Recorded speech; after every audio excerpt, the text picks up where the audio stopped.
Ouais, ben, il n'y avait pas d'horaire. Quand il faisait beau, on travaillait.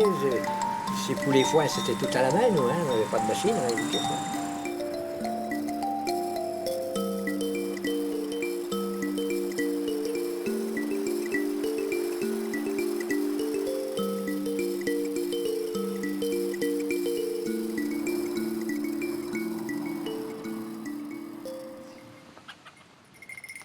On allait danser à Saint-Nizier l'après-midi, on montait, alors on prenait le sac tyrolien, on mettait les jolies chaussures et on montait avec des grosses chaussures. Mais bon, on ne faisait pas l'hiver, c'était justement au mois de mai-juin, quand il y avait le bal les après-midi.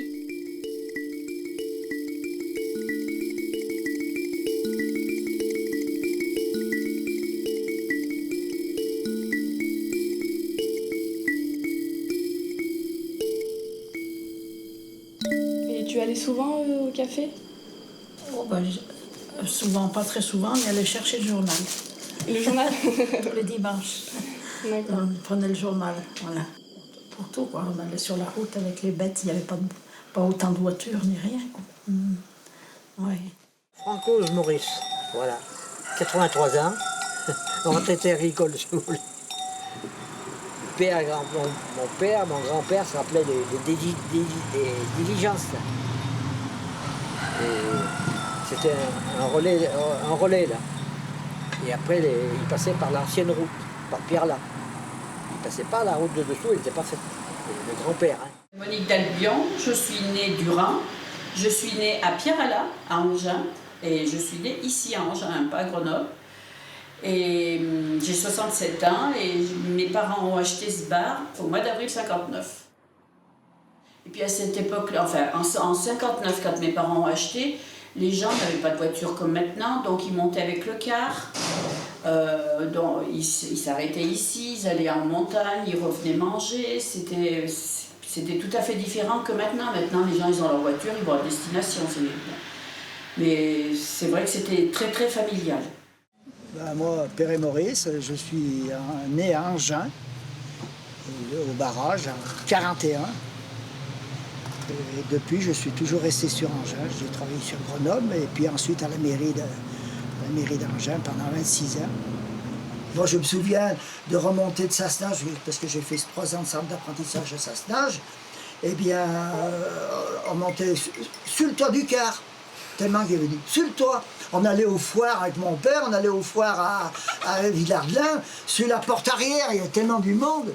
Il y a un vieux Sorère, ces vieux cars, eh bien, on était incroyable. C'était à la fourre, quoi. Mon père était à la fourre. Ouais.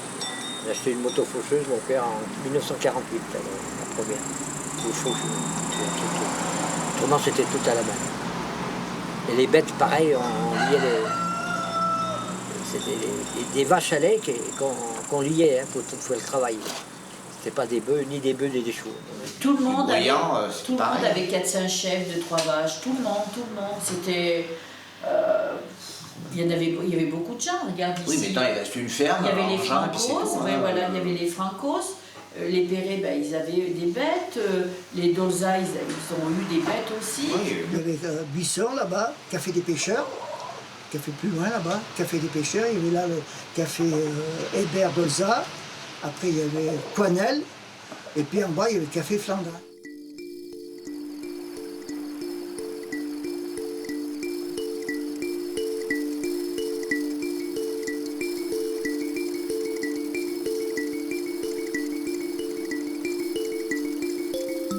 Il y avait la scierie, moi je me rappelle très bien de la scierie. Hein. La scierie était importante, il y avait 7000 ouvriers, hein, la scierie. Ah oui, c'était très important. Ils descendaient le bois à l'époque, les années 60, ils descendaient le bois. C'était un camion sur Marseille. Hein.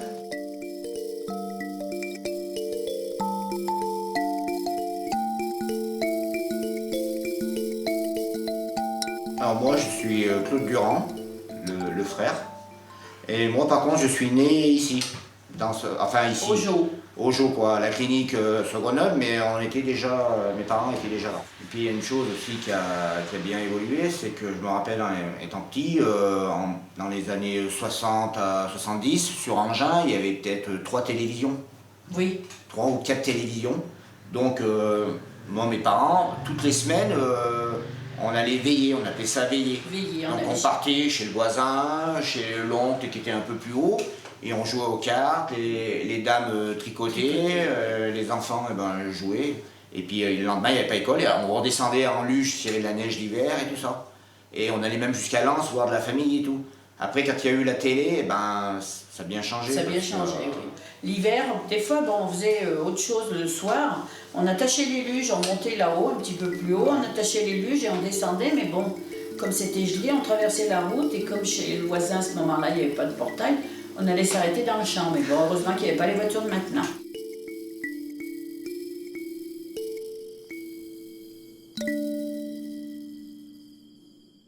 Gilbert Coquet, il y en a pas qui sont morts déjà. Roger Second, ça c'est Tonton Guy au train. Ah bon? Bah oui. Et toi, Ça c'est Joël Arnaud, ça. Toi t'es là. Ça c'est Annie Chapailly. Okay, here we go.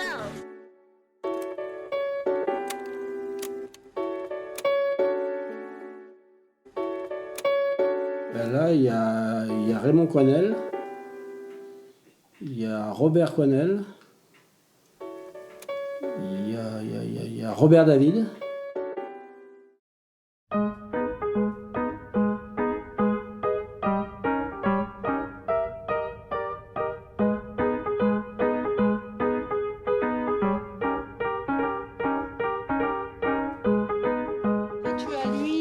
C'était Morcelli avec celui-là, puis son frère, ces trois-là. Après, lui, c'est Olivier Perret, et lui, c'est Jérémy Perret, les enfants de la maîtresse. Ouais. Attends. Ça, c'est son... Et lui, c'est leur frère. Tu sais, c'est Cyril qui est là-haut, ouais. Mais ils ont la même chemise. Oui, ça, c'est Verdoya. Je sais plus comment ça s'appelle.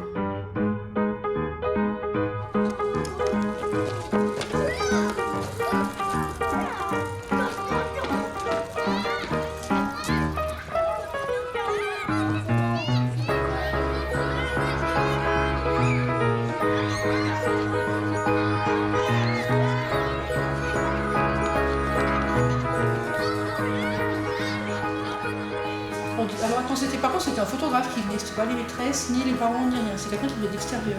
Et on faisait la photo la plupart du temps là, dans la cour de l'école. En ce moment on l'a fait vers la mairie ou vers l'église, là c'était dans la cour de l'école. Alors moi je suis Mausette, je travaille à l'école depuis 1983. Quand j'ai commencé à travailler, c'était la salle de classe. Donc la maîtresse était là derrière son bureau, là il y avait les enfants avec des bureaux en bois, comme quand il allait là-haut, tu sais. Et là, au milieu, il y avait un poêle avec un tuyau qui allait là-bas. Et puis moi, je venais faire le ménage, et puis un matin, c'était avant Noël, il y avait du hou. Et j'avais mis le hou dans le feu. Et plaf, ça s'est enflammé dans l'âge, puis ça a pas brûlé, hein, on n'avait pas eu peur. C'était nous qu'on amenait le bois, qu'on allait le chercher, soit au Galta, ou alors de l'autre côté, là-bas, que c'était pas occupé dans la salle. Bon, maintenant, ça a tout été transformé. Voilà, il y avait des piles de bois, il fallait les chercher là-bas. Mais enfin, c'était tout, surtout en hiver, tout intérieur. On montait les escaliers, et puis après, on les redescendait. Voilà, on mettait le bois, chacun mettait sa brassée de bois dans une caisse, là, à côté du poêle. Voilà. Alors, je suis Michel Perret, et donc moi, j'étais institutrice à Angers pendant 20 ans, quoi. Puis voilà, les enfants venaient tous à pied. Là, j'ai dit un petit peu ce qui est différent, quoi. Hein. Ils arrivaient tous à pied. Il y en a qui venaient quand même d'assez loin, même l'hiver. Bon, ils avaient l'habitude, ils étaient courageux, puis je crois que ça... Ils arrivaient toujours trempés, alors il y avait le poêle à bois, puis après on avait fait mettre quand même une petite grille autour pour protéger, mais ils se déshabillaient, ils enlevaient parce qu'ils leur tenue, ils étaient... puis on les faisait sécher, quoi, ils se séchaient. Vu l'éloignement, alors il fallait porter mon casse-côte de midi, le matin, que je mangeais là-bas à midi. Voilà. Et on était plusieurs, 5 ou 6, les plus éloignés. Voilà. Et c'était parce que quand j'avais 5-6 ans, c'était les plus grands. Il y avait des filles assez grandes, de 13-14 ans, qui s'occupaient de nous. Voilà. Nous étions 45, toutes sections confondues, sauf il n'y avait pas de maternelle. Hein. Oui. Avant, on commençait à 6 ans. À 6 ans, moi j'ai commencé à 6 ans. Et on était 45, une seule institutrice, hein, du CP au CM2. Et ça filait bien le roi, hein, c'était carré. Hein. On faisait de la glissade sur la glace dans la cour. On avait formé un tapis de glace, et puis on glissait, bon, parce qu'on portait des galoches. On était souvent par terre. Il n'y avait pas grand-chose. Les garçons, ils s'amusaient plutôt avec des ballons. Oui, on s'amusait. Après, bon, en classe, le cours de gymnastique, bon, on joue au ballon prisonnier, tout ça. Voilà. Le reste, je sais pas, s'amuser. Ils jouaient, quoi. On n'avait pas... en classe, on ne se levait pas. Maintenant, ils se lèvent. D'abord, premièrement, on vous voyait. Notre instituteur ou notre institutrice, on a toujours vous voyez. Et puis, on ne se levait pas. Et quand on avait quelque chose à demander, on levait le bras. Enfin, toi aussi. Hein? Bah oui, donc, ça, on était peut-être nombreux dans les classes, mais on avait plus de... C'était calme. Il n'avait pas... L'instituteur ou l'institutrice n'avait pas à crier pour les faire taire, parce que, bon... Bon, l'hiver, il y avait énormément de... Enfin, il y avait beaucoup plus de neige que maintenant. C'était complètement englouti. Hein, je me rappelle une fois, il y avait tellement de neige, bon, bah, les enfants ne sont pas venus. Ouais. Il n'y avait que Claude qui était monté. Il était monté tout seul. Je l'avais retrouvé allongé dans la neige, puis je lui ai dit, bon, bah, je lui ai dit, puisque tu as fait ça, bon, du coup, bon, on avait travaillé tous les deux, quoi.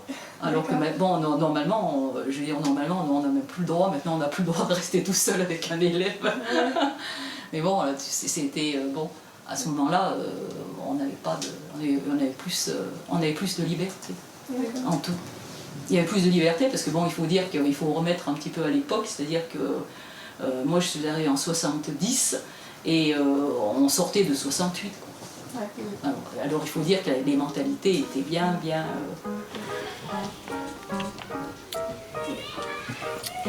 Présente-toi s'il te plaît. Je m'appelle Raphaël, j'ai 10 ans et demi, j'habite à Angers, je suis à l'école d'Angers.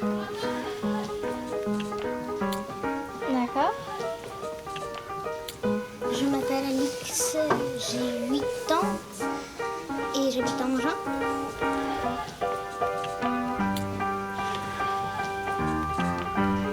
Bonjour, je m'appelle Julien, j'ai 9 ans et je suis en CE2 à l'école d'Angers. Et j'habite à Angers.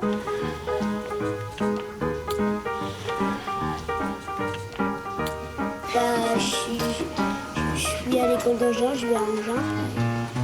Je suis à l'école d'Angers. Il y a une quinzaine d'années de ça, l'école a failli fermer. Ce qui est incroyable. Pour différentes raisons. Les gens mettaient souvent leur enfant à l'école près de leur lieu de travail. Et puis l'école n'avait pas très bonne réputation, c'était un peu difficile. Donc les parents à l'époque, c'est peut-être même il y a peut-être bien 20 ans, il y avait de moins en moins d'enfants à l'école. Et les gens du village se sont dit que quand même une école c'était très très important. Et donc ils ont décidé de se bagarrer pour redynamiser l'école, faire revenir les enfants à l'école, travailler sur un projet qui soit fort, faire en sorte que les parents d'élèves puissent soutenir les enseignants hein, pour les accompagner, pour qu'ils aient un petit peu de moyens, pour apporter leur aide très concrète hein, sur des sorties, aider à faire un bricolage, aider à faire une animation.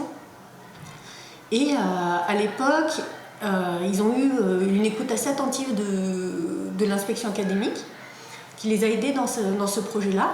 Et à ce moment-là, il y a un directeur qui a été nommé sur l'école, qui est quelqu'un qui a beaucoup porté ce travail avec les parents d'élèves et qui a lancé cette dynamique qui du coup s'est poursuivie et qui donne cet état d'esprit, cette couleur à l'école d'Angin qui est forte.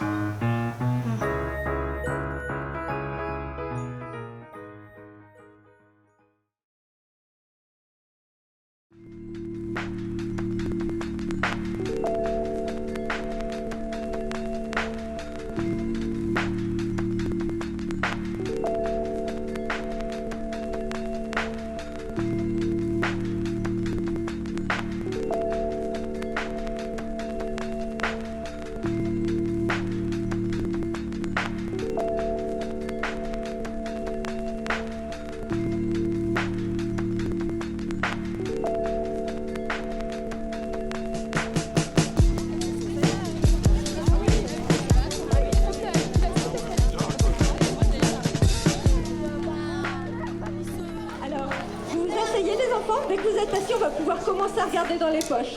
Premier indice qu'on trouvait sur le chemin. Le manteau.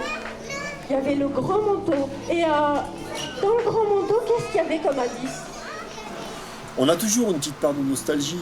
Quand on a vécu des événements enfants, en plus dans des mémoires lointaines comme ça, on a souvent tendance à embellir un petit peu les choses. On se rappelle des meilleurs moments, donc voilà, on a toujours cette petite part de nostalgie. Après le moteur, notre moteur aujourd'hui, c'est évidemment, il y a cette part de nostalgie, mais on ne peut pas faire les mêmes choses qu'avant. C'est pas le but. La vie elle évolue, les gens ils évoluent, les besoins des gens ils évoluent, etc. Donc c'est forcément différent. Je pense que ce qui se fait aujourd'hui c'est très bien. Je pense que vraiment on a un village qui est dynamique, il y a des gens qui sont vraiment volontaires pour faire des choses. Et ce qui est bien maintenant, c'est que vous avez les salles pour, tandis que nous à l'époque, on avait que la classe. Hein. Ouais. On faisait ça dans une classe. Alors bon, c'était pas très grand. Hein. Pourquoi l'association des parents d'élèves organise des fêtes? Eh ben, on a deux buts. Déjà, c'est permettre de proposer des événements aux enfants dans lesquels ils se fassent plaisir. Ça, c'est le premier but. Donc, à chaque fois qu'on organise un événement, on essaye de se demander quel intérêt les enfants vont y trouver. Et le deuxième but, c'est de tenir une buvette qui nous permet de gagner un petit peu de sous et qui permet de financer des projets à l'école. Donc, ça permet que les enfants, de payer un bus, par exemple, pour que les enfants aillent au ski, à la piscine, ou après des sorties qui peuvent être rencontrer leurs correspondants dans un autre village, voilà, aller découvrir des choses, faire une sortie au musée, des choses comme ça. Et puis les grandes fêtes, les fêtes principales, c'était l'amicale anginoise qui l'organisait, enfin dans mon souvenir à moi, peut-être qu'avant il y en avait d'autres. Hein. L'amicale anginoise, dont je faisais partie, j'ai été quelques années présidente, et on organisait à ce moment-là les kermesses. La kermesse à la fin de l'école, vous voyez, donc il y a beaucoup de photos de cette kermesse là, où les enfants avaient des jeux, enfin c'était aussi très jovial. Ah bah les vogues, oui, ça, les vogues c'était dans chaque commune, il y avait. Nous c'était au mois de juin notre vogue à Angin. Et dans chaque commune il y avait une vogue. Hein. Moi j'ai connu à Corançon, j'ai connu à Croix-Perrin, j'ai connu à Bouilly, j'ai connu à Autran, j'ai connu à Méaude. C'est vrai que les vogues. Dans toutes les communes. Ça, c'était en quelle année, ça? Oh, les vogues, avant 50. Mon frère qui était beaucoup plus... Il y allait déjà... ils y allaient en vélo, bien sûr, qu'il n'y avait pas de voiture ni rien. Hein. Ils y allaient en vélo, à pied, comme on pouvait se débrouiller. Hein. Mais avant les années 50. Hein. Les vogues ont commencé, pour moi, avant les années 50. Hein. Ce que je regrette, moi, maintenant, et qui n'existe plus, c'était les fêtes de la Saint-Jean. Les feux de la Saint-Jean. Alors bon, on se réunissait par exemple à Mamelon, à un certain endroit, et là on fêtait le feu, les gens chantaient, c'était gai quoi. Hein. Mais ça n'existe plus, je ne sais pas pourquoi, ça a complètement été abandonné. Oh, il y a certainement 20 ans qu'il n'y en a plus. Hein. Donc, certainement, ça a été abandonné. Bon, peut-être que les jeunes ne s'intéressaient plus à ça, enfin les nouveaux venus, peut-être. Voilà, donc ça c'était une belle fête parce que la Saint-Jean, il faisait beau, le feu, c'était magnifique. Comme dans les campagnes quoi. Hein. Il y a des kermesses qui ont été organisées dans la cour de l'école. Donc il y avait une scène qui était mise en place avec des spectacles, etc.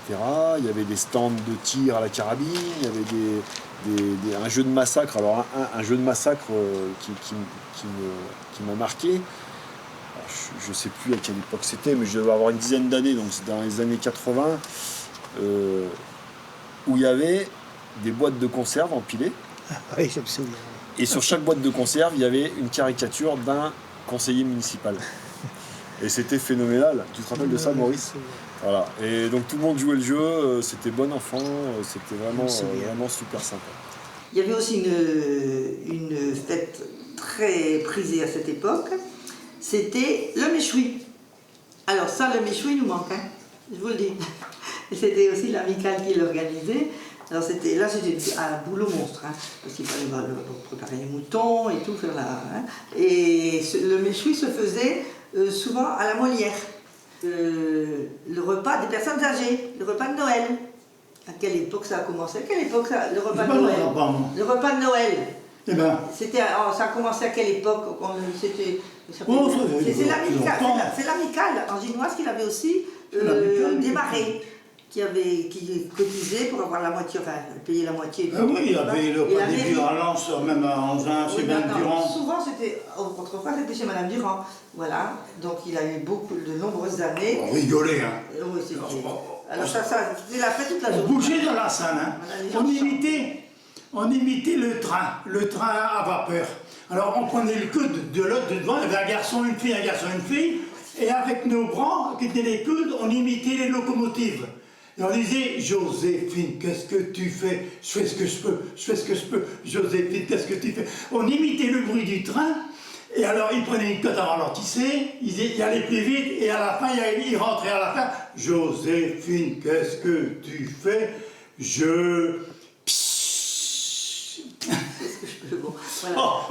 On imitait des choses, mais on bougeait, les vieux bougeaient.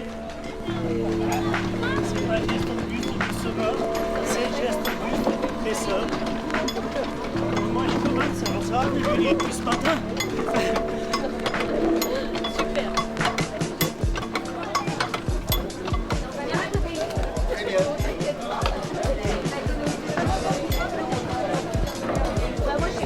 La vente du jus de pomme.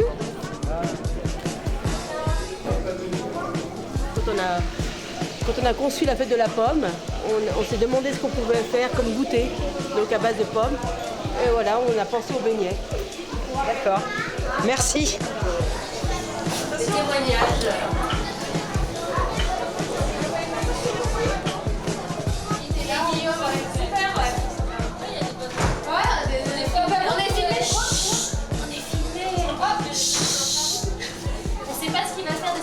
Souriez les filles, souriez. Très naturel, hein.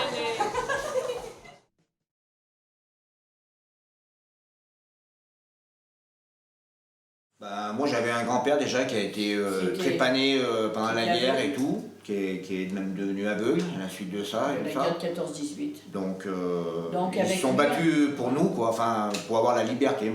Pour moi ça représente ça, c'est pour ça que j'ai jamais manqué un monument, parce que je pense que c'est pas faire de la publicité, au contraire, c'est rendre hommage à ces gens-là qui se sont battus pour nous.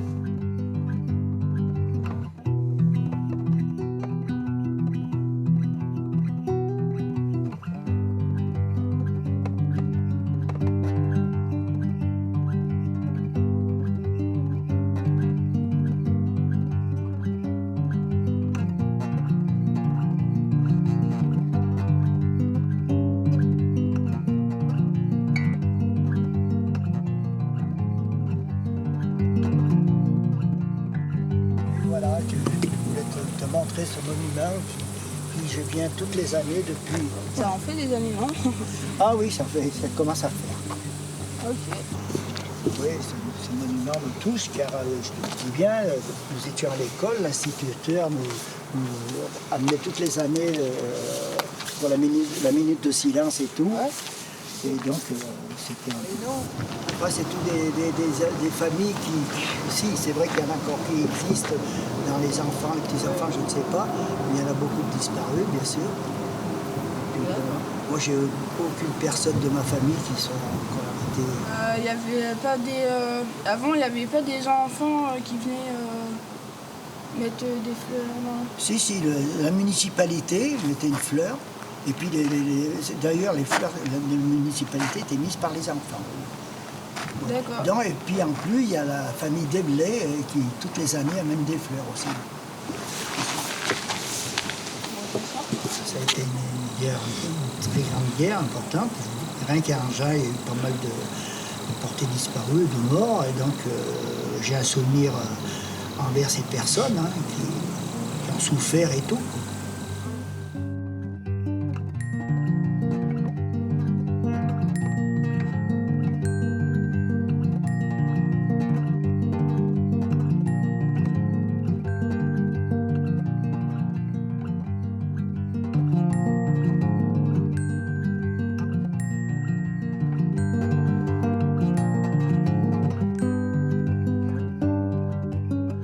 Je me présente, alors je suis Geneviève Panier, née de Belley, c'est important puisque mon père s'appelait de Belley, il faut que je le dise maintenant, et mes parents avaient acheté une petite maison à Angers au début de la guerre, et c'est à ce titre que je suis anginoise de cœur.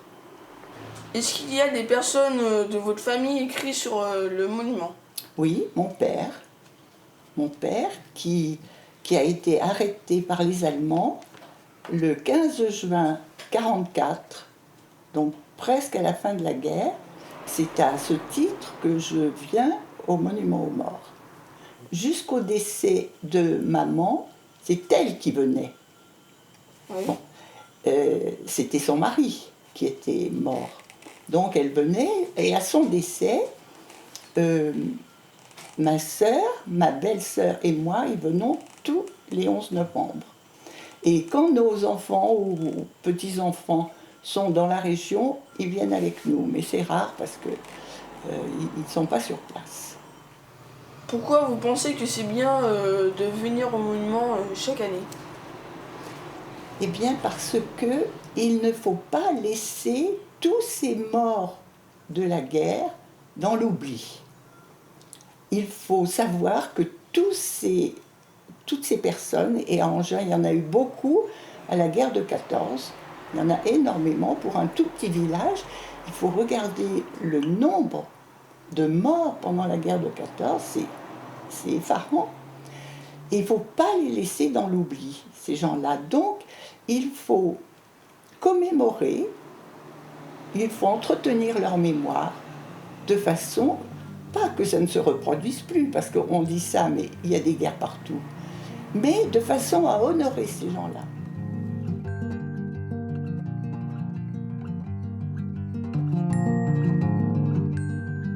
Et puis après, on était avec les anciens, on vendait les bleuets, les plus grands vendaient les bleuets, les petits couraient à côté.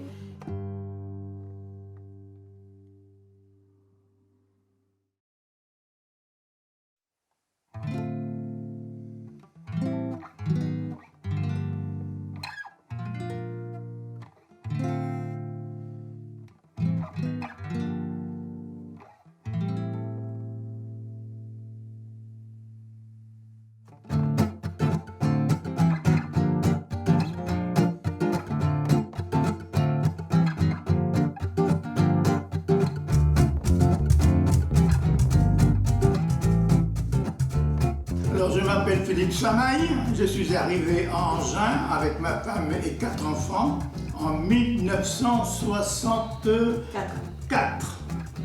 C'était la période des Jeux Olympiques. La route nationale qui montait à Angers, ce n'est pas celle qu'on voit actuellement. Cette route, c'était très sinueuse et elle a été modifiée pour les Jeux Olympiques. Et à cette époque-là, c'était vraiment catastrophique. Quand on venait à Angers, il fallait suivre le car, impossible de le doubler. Et si on regarde tous les endroits que les parkings, c'était l'ancienne route. Voilà, c'était vraiment pénible. Et alors, en 1966, la route a été modifiée pour les Jeux Olympiques et elle a été bloquée pour nous pendant combien de temps? 6 mois. Pendant 6 mois. Si bien que pour aller à Grenoble, pour travailler, il fallait partir sur Lens, Saint-Lizier et descendre à Grenoble. C'était pénible. En plus, quand on est arrivé en 1964, il n'y avait rien qui indiquait que l'église, la mairie, rien n'était indiqué. Et de ce fait, on cherchait un terrain pour construire, et c'est à Lens qu'on nous a appris que pour découvrir le village, il n'y avait qu'à suivre le curé de Lens. Si bien qu'on a entendu que le curé de Lens venait dire la messe à Angin pour découvrir une route qui mène à l'école et à l'église.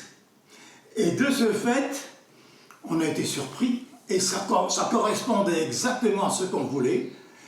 Et on s'est renseigné ensuite, et puis on a acheté le terrain que nous avons aujourd'hui. Alors, on est remonté dans le nord de la France, parce que, bon, c'était pas les vacances, il fallait gagner ses croûtes, donc on retournait dans le nord. Et l'esprit étant à Angin et habitant là-haut, il dit, on plie bagage, on quitte tout. Et du jour au lendemain, on a téléphoné à la mairie d'Angin, qui nous a trouvé une maison au bord d'un national, là où habite Alain Francos. Et on a vécu pendant 2 ans dans cette maison, le temps de se mettre d'aplomb. Et puis alors, on avait quitté Tourcoing avec un bel appartement, 2 salles de bain, parquet, jardin et puis garage. Et on est venu ici pour avoir le minimum de loyer à payer parce qu'il fallait bourser les sous pour le terrain.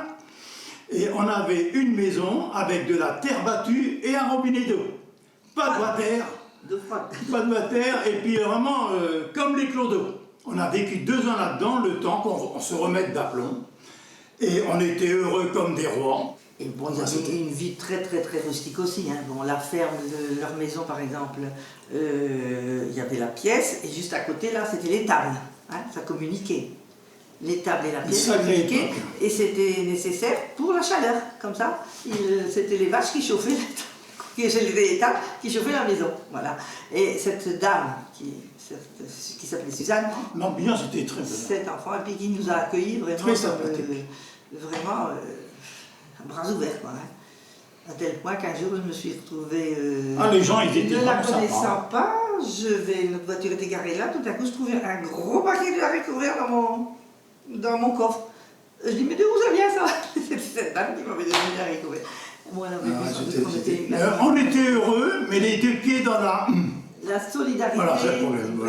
Mais vraiment heureux parce que de voir le cadre, et on vient du Nord, donc ça a tout changé, et notre manière de voir les choses, alors notre vie a complètement été transformée, quoi. Oui, comique, parce qu'il y a la cheminée qui est là. En fait, il faut avoir la cheminée qui est là, et au point de départ, quand les enfants étaient petits, la télévision était dans l'autre angle là-bas. Dans la cheminée, là. Donc, on se mettait là, on enlevait les fauteuils de la 2 chevaux, parce qu'on n'avait pas de sous pour acheter des fauteuils, donc on se mettait dans les fauteuils de 2 chevaux, et on regardait la télévision près du feu de bois. Et pour ne pas couper le bois, mon mari mettait des arbres complets dans la cheminée. Alors l'arbre brûlait petit à petit, enfin il calait là, et puis on poussait l'arbre jusqu'à ce qu'il... Alors on était assis de chaque côté de l'arbre. Et quelquefois on mangeait sur l'arbre. L'assiette sur le tronc, en équilibre. Les pieds sur le béton parce que le carrelage n'était pas fait. Ça c'était le moment de la veillée. C'était notre veillée à nous. C'était original, quoi. On se marrait. Alors c'était drôle, oui. Et puis on poussait l'arbre, et l'arbre se consumait. En fait, c'est d'imagination, quoi. C'est marrant. Non, mais c'était drôle. Mais je pense que pas beaucoup de gens le feront, ça. Et la vie est merveilleuse. Non, mais c'est vrai. Oui. Aujourd'hui, on préfère plein de choses aujourd'hui, mais il y a trop de facilité. Non, arrête de dire ça. Non, si, il y en a des difficultés, bien sûr. Regarde les jeunes qui n'ont pas de chômage, qui sont au chômage et tout de bâtard, tu crois qu'ils ont des facilités? Ouais, d'accord. Non. Notre époque était peut-être dure, mais beaucoup plus c'est comme ça. Facile, finalement. Les enfants.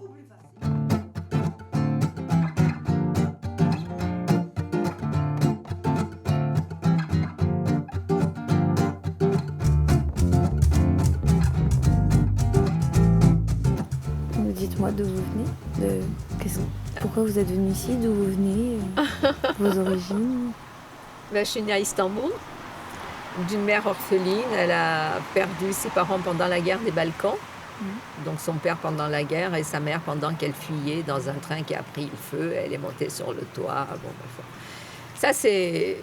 Vous savez, je trouve qu'il ne faut pas s'attacher. Je ne suis pas d'accord avec le souvenir perpétré de l'histoire. Parce qu'en fait, c'est jamais d'un côté, c'est toujours l'intérêt est économique.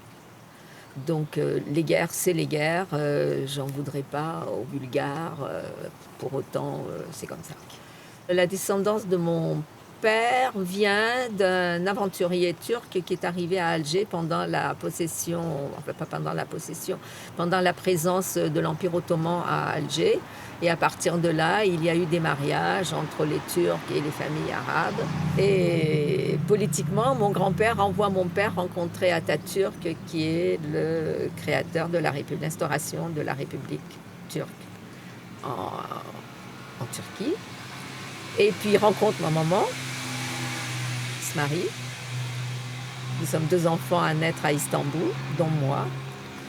Vous verrez peut-être sur les photos de la Turquie, sur la mer, une petite tour qui s'appelle la tour, en français on appelle ça la tour de Léandre. J'habitais en face. J'arrive, ça s'appelle Engin. C'est le frère de ma camarade de classe qui devient comédien, puis patron d'un théâtre de culture française, parce qu'il jouait toutes les œuvres françaises. J'habite au pied de la Molière, j'écris une pièce de Molière. Il y a mon ancêtre James Sultan, qui était le fils du conquérant de Constantinople, qui n'est pas rien. Qui n'est pas rien, qui tombe amoureux de la mademoiselle de Sassenage et qui l'amène promener au bord du Furon. À ma connaissance, ça pouvait être que là, parce qu'il n'y a que là où on peut quand même plus ou moins avoir des endroits jolis pour flirter. Je trouve ça magnifique. Voilà ce qu'Angers m'a apporté.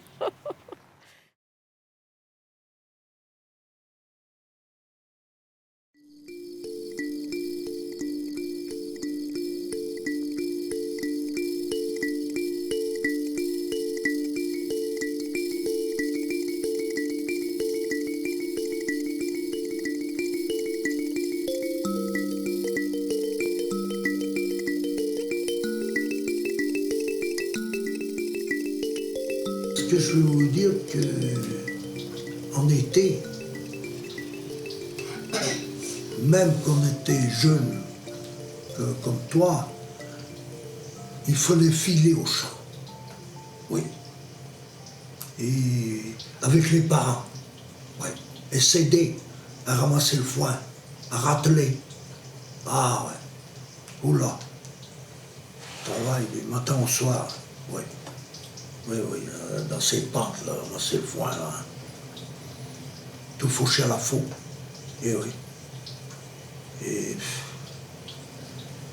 rentrer avec les bêtes, les charrettes à bandage. Oula.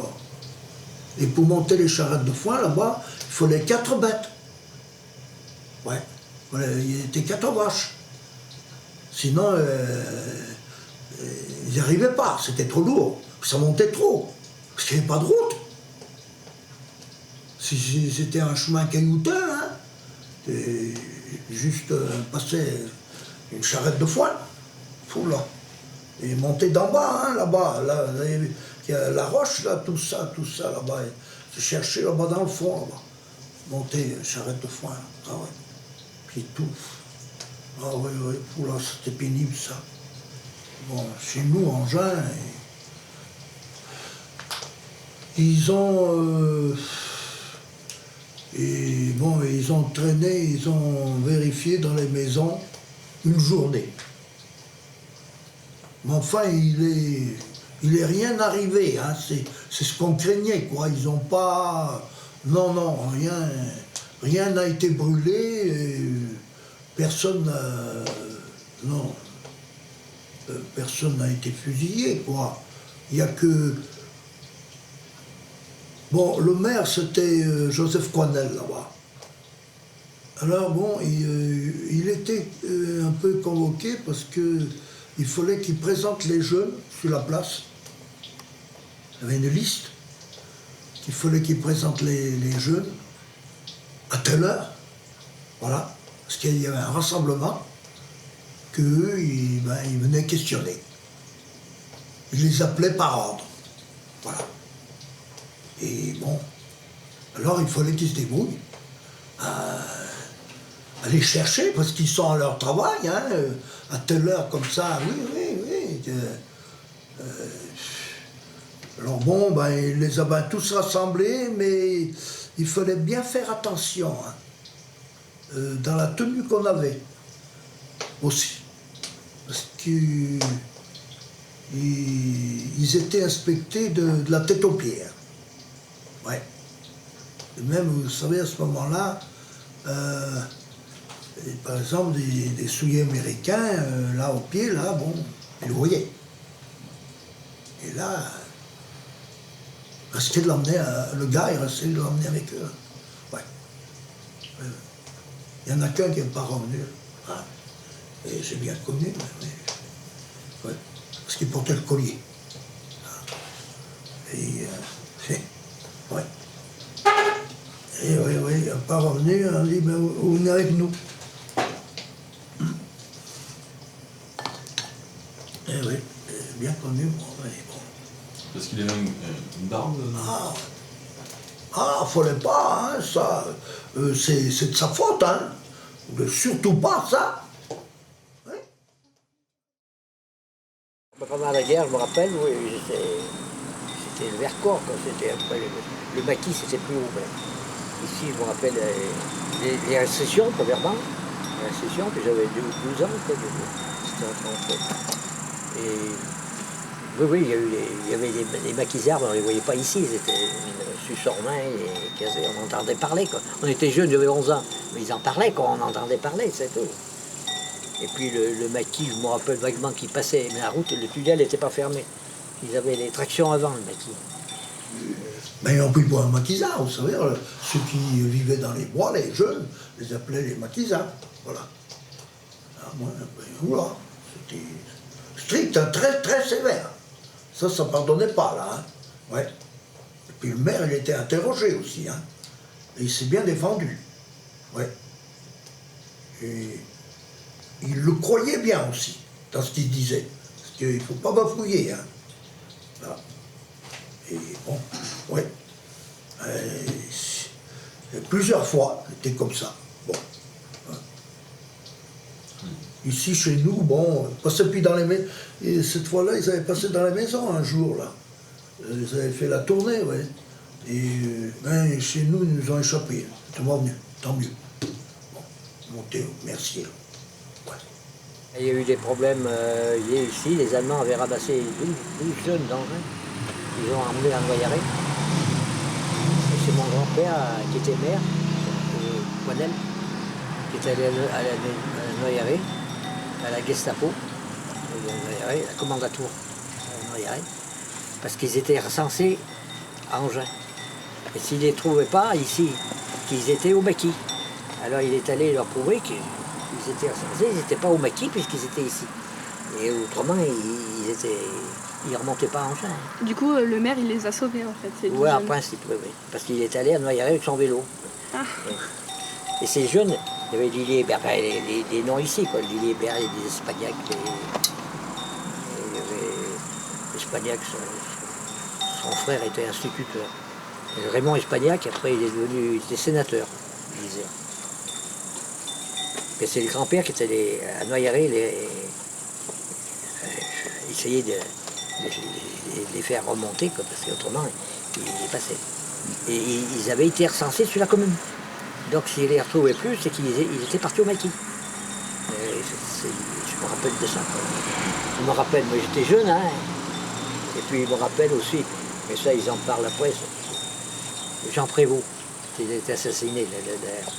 Et il a été tué, le tunnel était sauté, il a été tué aux portes de Sassenage. Parce que Jean Prévost, il avait la famille d'Alloz aux côtes de Sassenage. Le docteur Croce, c'était la famille. Et il s'est cru d'aller rejoindre leur famille en descendant du Vercors. Et il s'est trouvé que ce jour-là, il a monté un gars qui venait au ravitaillement à Angers, Fangin, il était habité au Mercier, il est venu à la maison, il dit ce que je viens de voir, mais il ne savait pas qui c'était. Hein. Il dit ils ont tué les Allemands, mais ils avaient tout leur habit du maquis dans le sac tyrolien. Et puis ils ont fait des sommations, ils ne sont pas arrêtés. Et après on a su que c'était Jean Prévost, qui en parle tant, de Prévost. Et c'était lui qui s'était fait tuer aux côtes de aux portes. Ah, c'est pour ça que votre lycée s'appelle comme ça. Et il allait rejoindre sa famille d'Allauge aux côtes de Sassenage.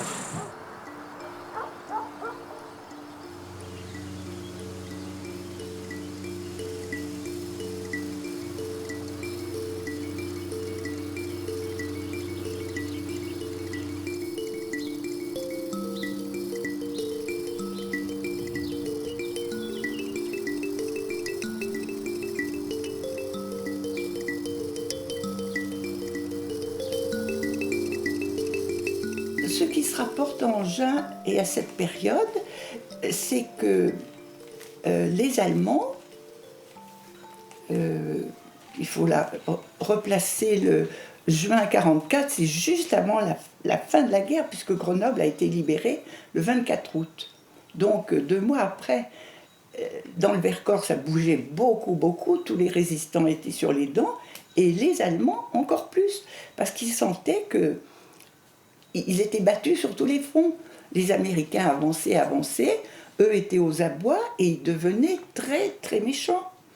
Donc, les patrouilles qui passaient en Engins, qui au début n'étaient pas agressives, mais ils visitaient les maisons, ils cherchaient les armes, et ils prenaient toute la nourriture qu'ils trouvaient.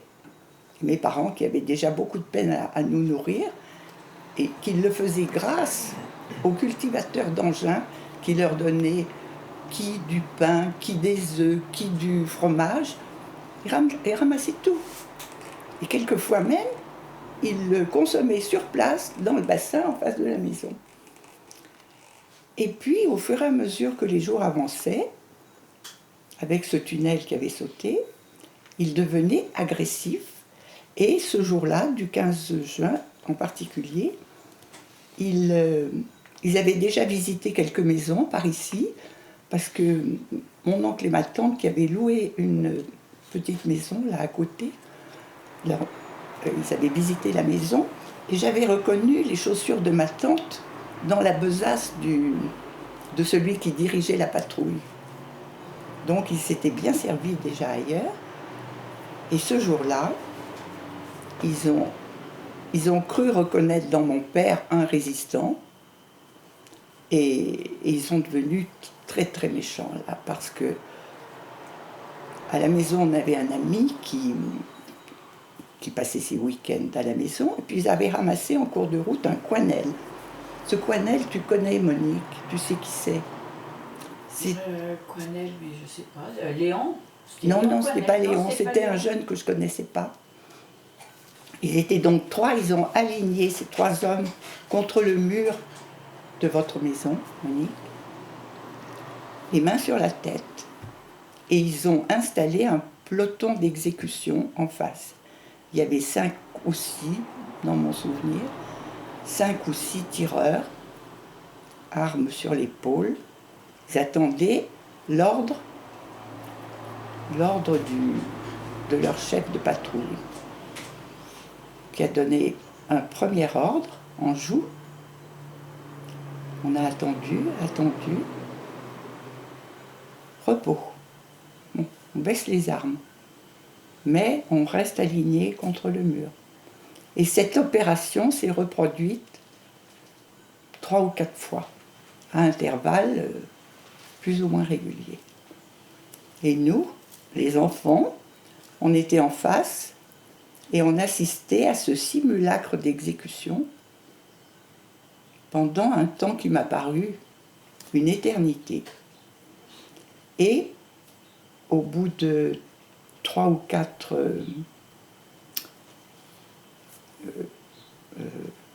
ordres, ils ont ramassé les affaires et ils sont partis. Avec les 3 hommes, ils sont descendus par le petit chemin qui longeait notre maison et ils sont repartis en face pour rejoindre le col des Aillettes. C'est ça, Monique? Oui, oui. Voilà. Et on ne l'a plus jamais revu. Mais on ne savait pas ce qui était devenu. On ne savait pas. Donc voilà, en ce qui concerne Engin, c'est tout ce que je sais sur cette période-là.